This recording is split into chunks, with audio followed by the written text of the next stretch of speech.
It's time to eat. What are you hungry for? Sit down and get ready to consume an abundance of fantasy football knowledge from Ross Tucker and Joe Dolan. Feed me now. I'm starving. On the Fantasy Feast Eatin' Podcast. Yeah, let's eat, baby. It is the Fantasy Feast Eatin' Podcast presented by FantasyPoints.com. Just make sure you use the code FEAST when you head over there to get all of your fantasy football information, because anything you need, they've got it. It's amazing. Again, the code is FEAST. And if you do that, send me an email, ross@rosstucker.com. If you have specific lineup questions, I'll ask Joe right here on the show. He is Joe Dolan at FG_Dolan on Twitter, one of the best fantasy analysts in the galaxy and one of the co-owners of FantasyPoints.com. I'm Ross Tucker, former NFL offensive lineman. Lots of podcasts. We will have Greg Cosell on today's Ross Tucker football podcast. Nobody breaks it down better than GC Greg Cosell. Please check us out on social at Ross Tucker NFL or at Ross Tucker Pod, Twitter, Instagram, Facebook, the whole deal. Joe, let's start with the Jets and the Dolphins. We already know it will be Joe Flacco starting again for the Jets, as Darnold, who came back in that game a couple weeks ago against the Broncos, is missing a second week. What are the Jets doing, man? What are they thinking? What a completely mismanaged franchise. And Le'Veon Bell's cut. Joe Flacco's starting. Let's call it like it is with the New York Jets. You can play Jamison Crowder, and that's it right now. If I'm in a deeper league, maybe a 12-teamer with deep benches, maybe your league expanded your bench spots because of COVID. Maybe you're in a 14-team league. I'd pick up LaMichael Pirine, because I think there's a shot that LaMichael Pirine could be getting 15 to 18 touches at some point, but he barely played last week. He's favoriting tweets about how he's not getting used, about how can he develop if they're not letting him play. The Jets are a disaster right now, Ross, and I don't know how else to say it. Joe, as of when we're recording this, Wednesday afternoon, 1 p.m. Eastern, since this is episode 2, we drop in everybody's podcast app after midnight. What should people that have Le'Veon Bell on their team do right now, and what should people do if he's available in a league? You put him on your bench and hope he lands somewhere where he's going to have a role. The question is, does Le'Veon Bell want to play for a contender, or does he want to go somewhere where he's going to get carries? Well, if he goes somewhere where he's going to get carries, first and foremost, I don't really know where that place is.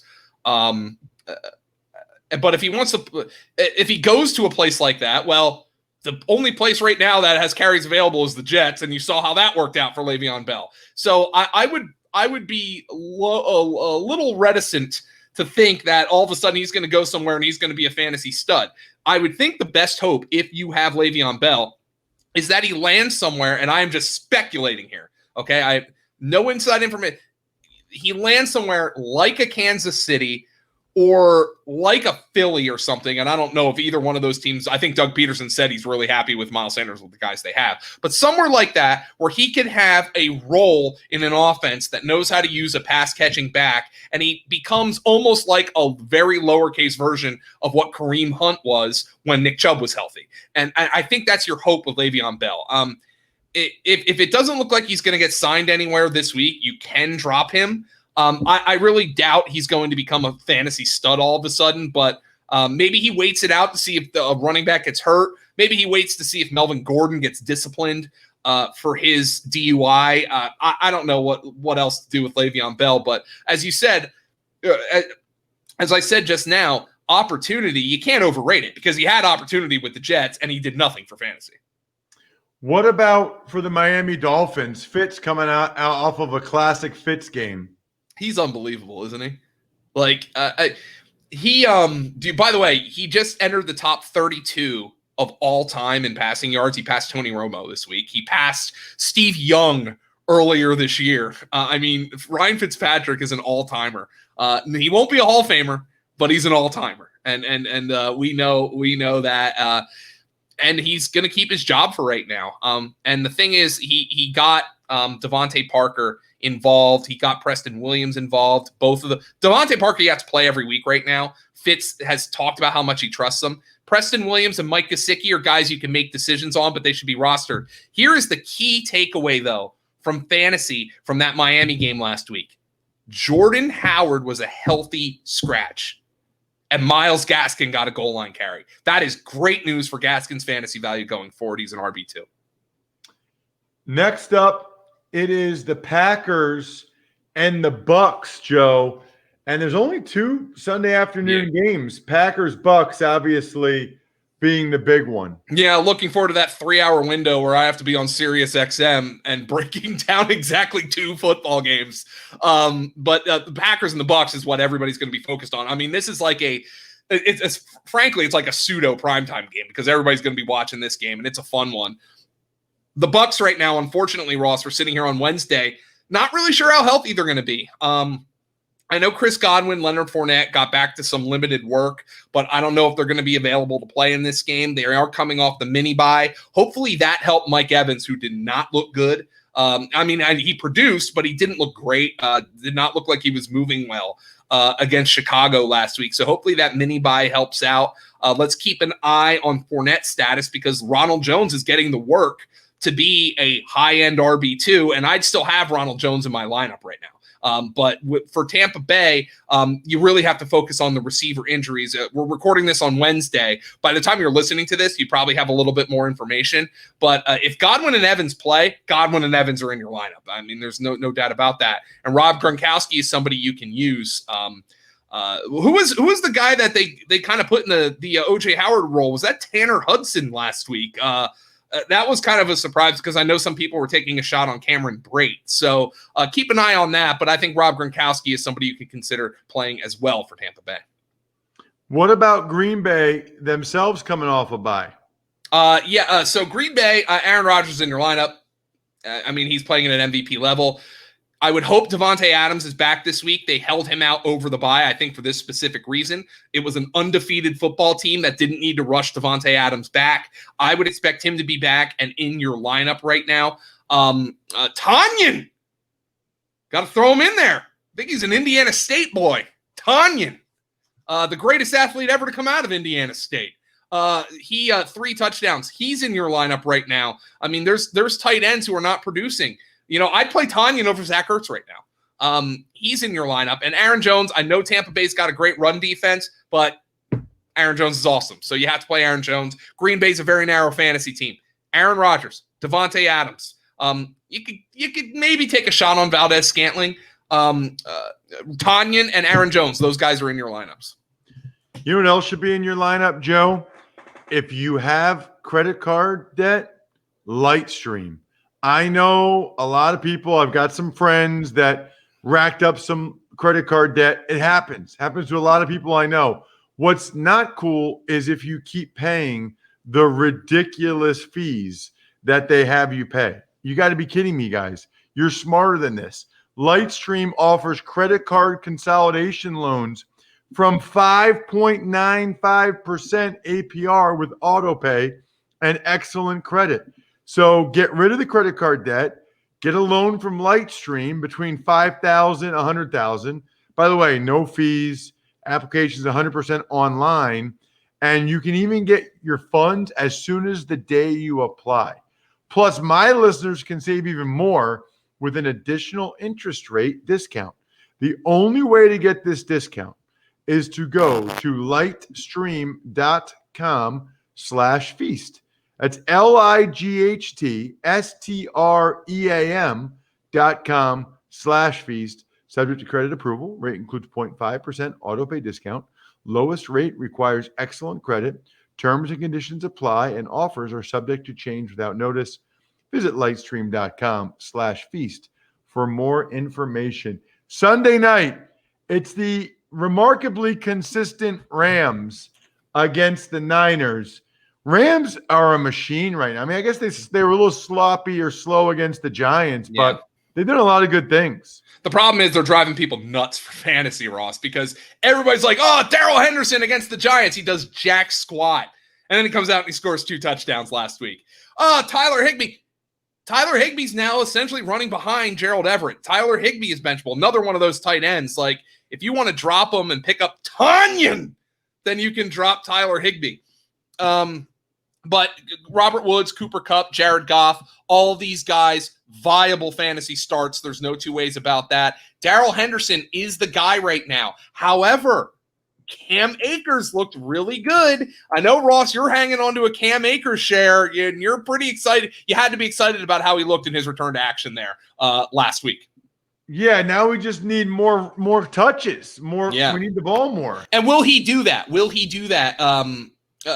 Now that they got his feet wet? So I wonder about Cam Akers getting a little bit more. But Darrell Henderson's the guy right now. The guys I feel comfortable playing from the Rams are Henderson. I'm not comfortable playing Henderson, but I'd use him as an RB2. Obviously, Woods and Kupp, you got to fire those guys up, and Jared Goff. And keep an eye on the tight end situation. Is Gerald Everett becoming somebody who is usable over Higbee? I'm a little surprised that, Higbee, the way he dominated last year, that they haven't continued that. He scored 3 touchdowns against Philadelphia, but unfortunately, it's been a problem.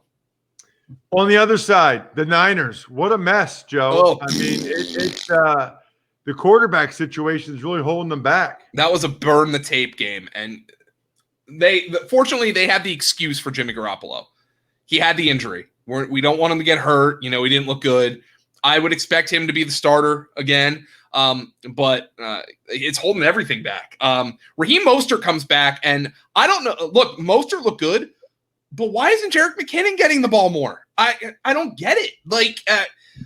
I think he was targeted on a wheel route on one of Garoppolo's interceptions. So keep that in mind. But McKinnon has to be on your bench. I think Mostert is like a flex play right now. Obviously, you're playing Kittle. Debo and Ayuk are like wide receiver 3s, and there is no way you can consider the quarterback situation here. All right, so I'm really curious about the 5:00 Monday game, Joe. This is going to be our featured DraftKings game because I'm going to be there. I'm calling that game for Westwood One. Really looking forward to it. Driving up to Buffalo Monday morning to call the game. Both teams coming off their first loss. Both teams showing some vulnerabilities, Joe. What do you think? I think the Bills fans are really upset about their defense and how it played at this point, you're listening to this on Thursday, but it was Tuesday night, last night, as I'm talking today, against the Titans. And Josh Allen, I think, looked a little bit like 2019 Josh Allen, but then you see the touchdown throw to TJ Yeldon, who still exists, by the way. You saw the touchdown throw to him, and you're like, dude, this guy is special. And that's you're going to have to live with the occasional bad game and bouts of inaccuracy from Josh Allen, okay? For the first time this year, he didn't play at an MVP level in week 5. You bounce back. For Kansas City, this is what you do. You play Mahomes, you play Edwards-Helaire, who needs to start getting in the end zone, but his usage is high. You play Tyreek Hill, you play Travis Kelce, and if you need to take a shot on somebody this week, with Sammy Watkins injured, either Mecole Hardman or Demarcus Robinson, one of these two guys, and maybe both, but I guarantee you one of these two guys makes a play this week. And when you put in one of these Chiefs secondary and tertiary wide receivers, Ross, that might be the first time the word tertiary has ever been said on this podcast. But when you put one of those guys in, like Hardman or Robinson, you're just hoping for a play. And there's a better chance of that happening, clearly, without Sammy Watkins in the lineup. I like that. By the way, I mentioned it's our DraftKings featured game. The total's 57.5 right now. Big time. We're still expecting a lot of points from these two teams. And really, with the way the Raiders scored on the Chiefs and the way both these teams gave up 40+ last week, Joe. 40+. Yeah. So what about on the Bills side of things? One of the things that's really upset me about the Bills, Devin Singletary has not gained a grip of this backfield. Even with Zach Moss now missing, I think, 4 games with his toe injury, Devin Singletary against Tennessee, 11 for 25 rushing. He has just 1 catch for 8 yards, and he's completely outplayed by TJ Yeldon in that game. So if Zach Moss is back, I think Devin Singletary is like a flex play at best. Josh Allen, you're playing. Look, Josh Allen did not have a great game, but he threw for 263 with 2 touchdowns and he ran for 18 yards. Okay, so that's more than enough to get it done for fantasy for you, even though he threw a couple of picks. Stephon Diggs is a wide receiver 1 right now. He is one of my biggest misses of the entire offseason. I didn't think he would be getting the volume that he needs to produce at a high level. I was completely wrong. He is getting that volume, and Josh Allen loves him. So Stephon Diggs is a wide receiver 1. The thing, the Bills, though, they need John Brown back. You could see they missed him in that passing game. Unfortunately, he tweaked his calf in practice this past week, and obviously the Bills are not going to be practicing on Wednesday, so we're not going to get an update on his status for a while. I'd be prepared to bench him, though, given that this is a Monday afternoon game. Let's get to Monday night. Arizona, Dallas, another game where I would expect a bunch of points, right? Yeah, and the question is, how does Andy Dalton play? Okay, we know, look, Dak Prescott's been a very good fantasy quarterback his entire career. We also know Dak Prescott's fantasy numbers were buoyed, or not, maybe not buoyed, but at least increased because of how bad Dallas's defense has been. So I'm looking at the situation, looking at the fact that Andy Dalton is a very capable NFL quarterback. He's not Dak Prescott, but he's, I would think a top 3 backup in the NFL. So Dallas is in pretty good hands here. And I think Dallas can still score points. CeeDee Lamb, Amari Cooper, who was a ghost last week against the Giants. I don't know why, but he was. Michael Gallup. I think Gallup's been one of the most frustrating players in all of fantasy, but you see the plays that he made, like at the end of that game against the Giants last week that essentially won them the game, and you have to put him in your lineup as a wide receiver 3. Lamb is a wide receiver 2 right now. Cooper's a wide receiver 2, and you downgrade him a little bit because there's no Prescott. The one thing I think Dallas will do is they will increase their reliance, for better or worse, on Ezekiel Elliott. And I think it was the way I saw Ezekiel Elliott run against the Giants was the best I've seen him run all year. I would expect a healthy dosage of Ezekiel Elliott in this game. Not that you're sitting him anyway, but I have upgraded Ezekiel Elliott on my rest of season rankings because I think they're going to lean on him a little bit more and try not to put too much on Andy Dalton's plate. The only question is, will the defense allow them to lean more on Ezekiel Elliott? Yeah, they're going to certainly try to put, I think Patrick Peterson already said, let's put it in Andy Dalton's hands. Now, for Arizona, Joe, do you look at it like that was Arizona getting back on track, or do you look at it like they played the Jets? Kind of both. The thing is, stylistically, it was completely different. I mean, Kyler Murray, I thought it was horrible 2 weeks ago. Now, here's the thing. Kyler Murray's been awesome for fantasy, even though I don't think he's thrown the ball all that well this year. But it was great to see them take shots down the field. They should continue to do that against Dallas. Obviously, you're playing DeAndre Hopkins. I think Christian Kirk is a viable wide receiver 3 this week. Kenyon Drake got in the end zone. Woohoo! He is still being outplayed by Chase Edmonds, though. And Drake at this point to me is a running back 2 who you hope scores a touchdown, because the biggest shock for me in this backfield has been how Kenyon Drake has been utterly ignored in the passing game. He has, in 5 games, 6 targets. Meanwhile, Chase Edmonds had 6 targets against the Jets alone. Chase Edmonds is on the flex radar, Ross. And I don't know if people are looking at him as somebody who is startable, but if you have Chase Edmonds, he is a flex-worthy player. He is outplaying Kenyon Drake this year. Without question. And it's crazy he went to Fordham. I could almost throw a rock at his house from where I am right now. He's not far, not even a mile away. Wow. Where he grew up. So very happy for his success. Anything there at receiver to note? Yeah, Hopkins and Kirk. Hopkins, obviously, you're playing, but Christian Kirk, the way they went down the field, he had 5 for 78 against the Jets. He's somebody who's start-worthy in this game, as you expected, Ross. And as you said that you expect, and I agree, I expect this to be a high-scoring game. I expect a lot of people to go to fantasypoints.com if they're in their leagues, if they're competitive in their leagues, if they want to finish strong and try to win their leagues, win some money, even if you just like learning more about these teams from a different perspective. Oodles of information at fantasypoints.com. Use the code FEAST. That's the key. Remember to send it to me. And A, you can get a little something, a signed picture or signed card, ross@rosstucker.com. And B, you can ask Joe a question. Check him out on Twitter at FG_Dolan.